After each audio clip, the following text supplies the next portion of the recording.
বনরূপা বাজার রাঙামাটি শহরের প্রাণকেন্দ্রে অবস্থিত এক ঐতিহাসিক ও বৈচিত্র্যময় পাহাড়ি বাজার। এই বাজারটি বাঙালি এবং পাহাড়ি জনগোষ্ঠীর সাম্প্রদায়িক এক উজ্জ্বল দৃষ্টান্ত। সপ্তাহে প্রতিদিন খোলা থাকলেও প্রতি শনিবার ও বুধবার এখানে বসে বিশেষ হাট, আর স্থানীয়রা একে বলে বাজারবার। এই বাজারে পাওয়া যায় পাহাড়িদের চাষকৃত সকল প্রকার সবজি, এমন অনেক সবজি যা প্রথমবার এই বাজারেই দেখেছি। আরও দেখতে পাবেন পাহাড়ের চাষকৃত সকল প্রকার ফল। এই বাজারে অন্যতম আকর্ষণ হচ্ছে পাহাড়ি মহিলাদের হাতের তৈরি পণ্য।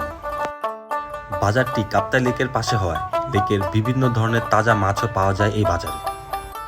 এছাড়া বন্য শূকরের মাংস, খামারে চাষকৃত শূকর, ব্যাঙ, কুচিত, সাপ সহ নানান প্রাণীর মাংস বিক্রি হয়। শামুক, মহিষের চামড়া, নাপ্পি, শুটকি ইত্যাদিও পাওয়া যায় এই বাজারে।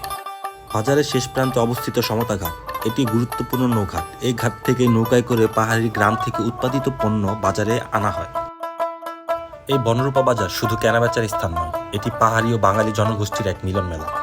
বাজারে পাহাড়ি নারীদের সক্রিয় অংশগ্রহণ এবং ভেজালমুক্ত তাজা পণ্যের প্রাচুর্যে এই বাজারটিকে আরও বিশেষ করে তোলে।